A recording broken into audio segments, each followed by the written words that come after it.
We normally talk to Donnie a little bit earlier on the 315 on Thursdays, but we got to get him in the pregame show. It's game day. We got to talk to our guy Don McPherson. Donnie, welcome in, and man, whew, this is like I'm jazzed up for Syracuse-Pitt in a way that I don't recall. This feels fun here tonight.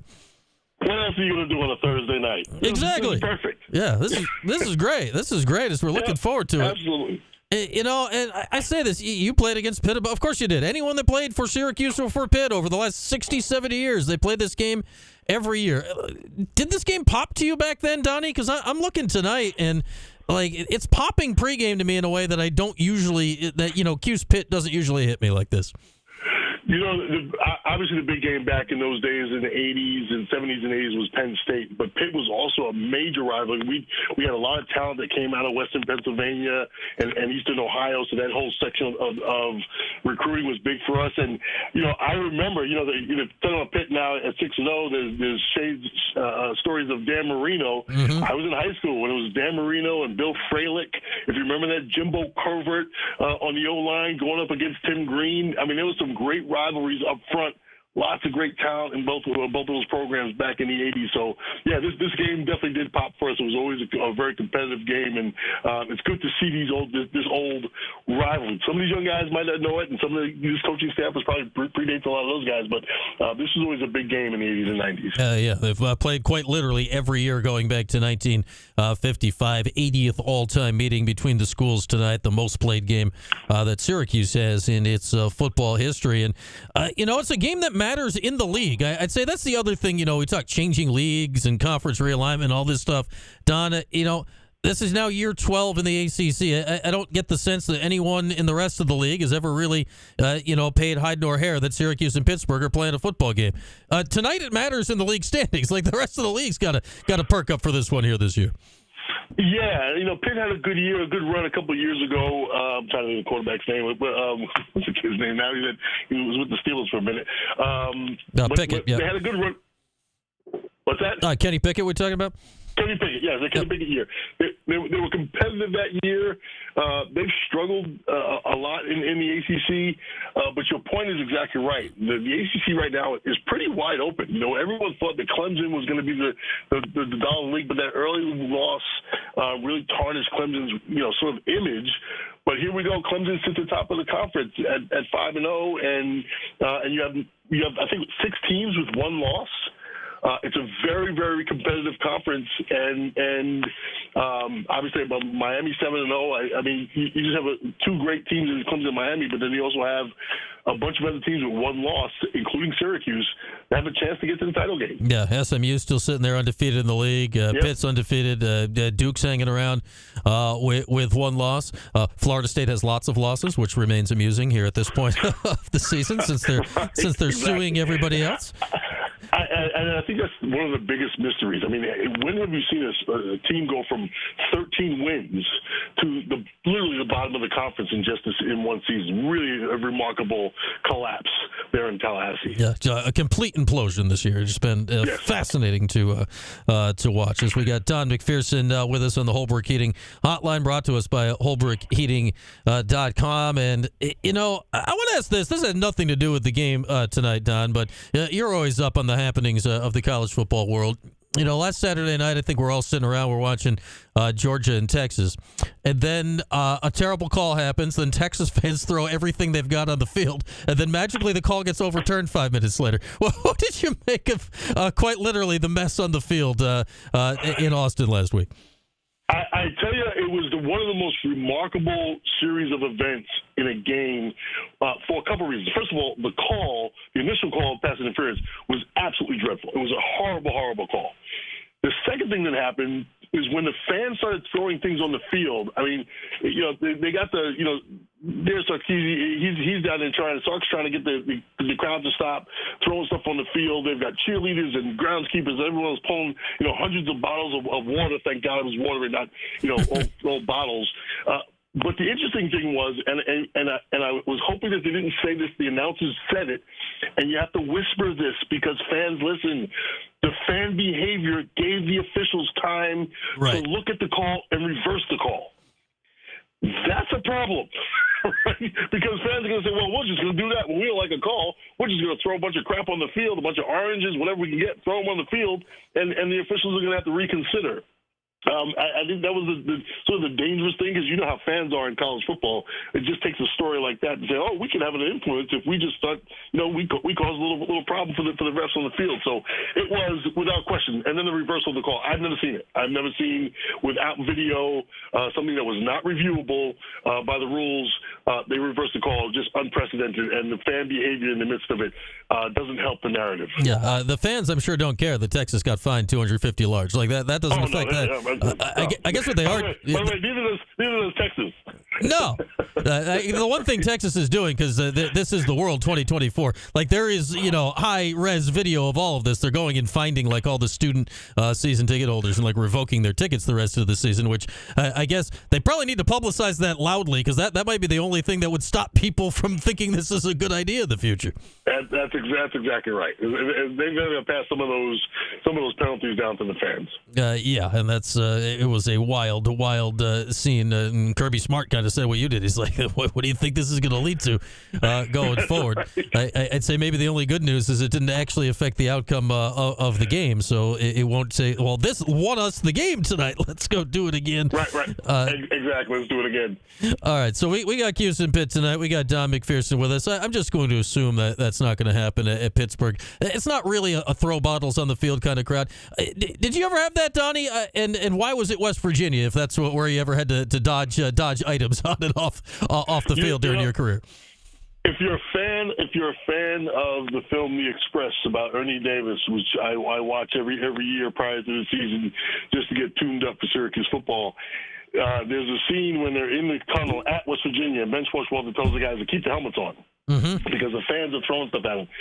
That tradition stayed alive at West Virginia right up until my years in the 80s. And the student section, they would throw oranges at us from the top of the stadium, and they would literally explode on the sideline when they hit the turf on the sideline. And that was the only school that we had. I think maybe Mississippi State, so they threw some stuff at us down there. But West Virginia, keep your helmet on during the game at all times, like a boxer. Protect yourselves at all times because you never know when something's going to come out of the stands.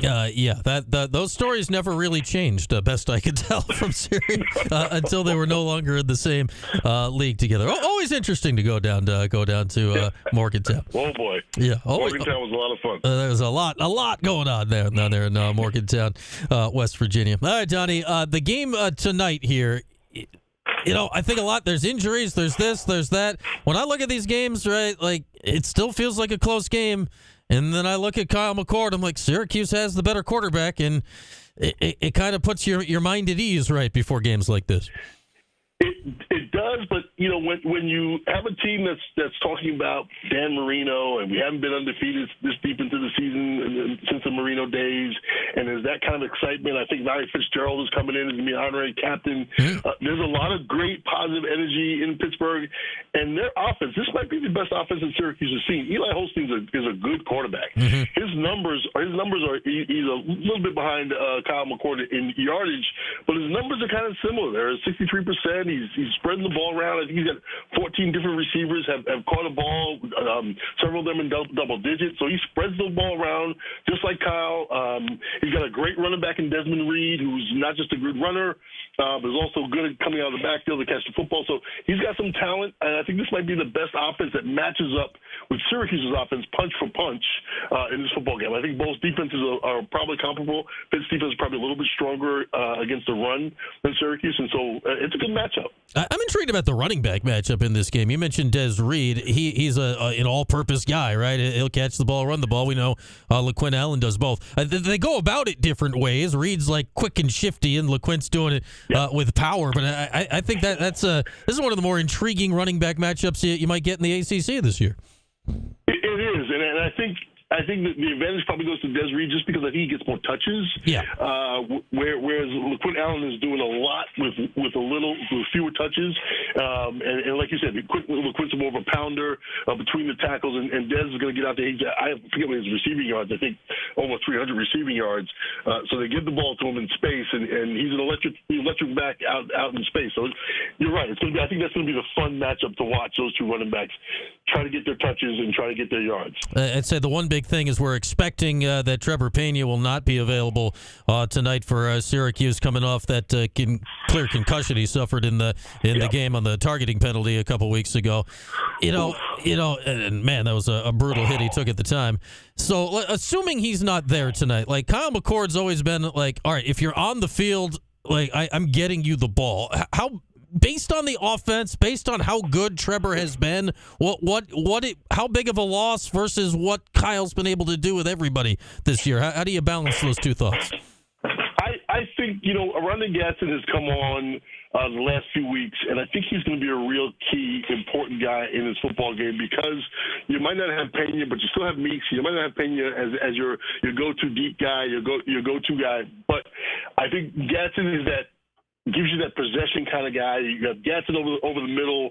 You have LaQuint Allen on the flare, and you control the clock. Because of the strength of Pitt's offense, you're going to have to control the clock, and that's going to be your the way to do it is with your tight end and your running back catching the ball in the backfield. So I think you lose Pena as a deep threat and as a threat in other ways, but you go to your guy. Listen, we thought Gatson was going to be the main guy anyway coming into the year, and in the last few weeks, I think he's turned it up a notch. Yeah, and I expect we'll see other guys, Darryl Gill or whomever, coming off the bench. And they'll do fine, I'm certain. But how much more do you think maybe they also turn to the idea, you get LaQuint Allen some more balls through the air with how capable he's shown himself to be in that area? I think that's a really good point of how do we get LaQuint Allen, how do they get him more involved. And I say in the run game, I know that maybe they may be hiding some issues on the O-line by getting him out in space, but I would love to see LaQuint Allen get the ball, get into a rhythm in the run game. You don't want to take the ball out of Kyle McCord's hand, but at some point you're going to have to rely on your run game to control the clock, control the pace of the game, especially when we start getting into the heat of this conference. And as we talked about, the competition in the conference is getting tight. Ball control and being able to maintain the clock is going to be a big issue coming down the stretch, and I think LaQuint Allen's got to be the key to that. Yeah, I keep bringing this up, and the last two games specifically, NC State and UNLV, it has been very obvious due to the time of possession numbers. I've never seen a team with such time of possession advantages that is a throwing first offense. It's a whole new way of doing stuff, Donnie, and it seems to be working out quite well here the last few weeks. Yeah, Brian, we talked about that last week, that so many of Kyle McCord's balls are not deep balls, and he's not going home run, although he does throws a nice home run ball, especially with Pena going vertical. But they have been more ball control. I think they have, again, talking about using LaQuint Allen in the run game, I think they've sort of replaced a sort of pound-away run game with a short passing game, high completion percentage, good clock control. As long as you're completing passes, the clock still keeps running. You can control the game that way. And so, yeah, I think that's been the strength of how Kyle McCord has matured. I think he definitely has been patient with the ball. I think it's a sign of a really good quarterback when you take what they give you and get first downs. And I think to your point about controlling the clock and time of possession with the passing game, that's how they've done it. All right, Donnie, what do you think decides the game tonight? What's it coming down to? There's one thing that I really want to see, and I hate to say this because it's kind of like a little foreshadowing, is that last time they came off a bye week and they weren't ready for Stanford, and even though I think they outplayed Stanford, I think in the end it was just that big play at the end of the game. I want to see special teams shored up, and I know it might sound like a kind of a wonky football thing to say. I think the offense has been strong, the defense has got to tackle better, and especially with Des Reed, you're gonna have to tackle that guy. But I want to see mistake-free special teams. You've had a week off to work on this. I want to see mistake-free in special teams. Yeah, that would be nice because we haven't really seen that. Yeah. That would be a nice change of pace. That would ease my brain throughout the night. Yeah, exactly. And I think that's when you get down, we talked about it, with 6 teams with 1 loss, this conference is highly competitive. It's going to come down to a special teams play. It's going to come down to a block kick. It's going to come down to a muff punt. It's going to come down to a missed field goal. And so, special teams becomes critically important this time of year. All right, Donnie, great to chat as always. Enjoy it tonight. We'll talk again next week, all right? forth, Brian. Go Orange. There he is, our guy Don McPherson, brought to us as always by our friends at Fellman Brothers Automotive. All right, let's hit a break here in our pregame coverage, brought to you by RomanoCars.com. When we come back, we'll check in on the Pittsburgh side of things with Chris Carter, who covers the Panthers for the Pittsburgh Post-Gazette. Chris is next here on Q Sports Talk and ESPN Radio.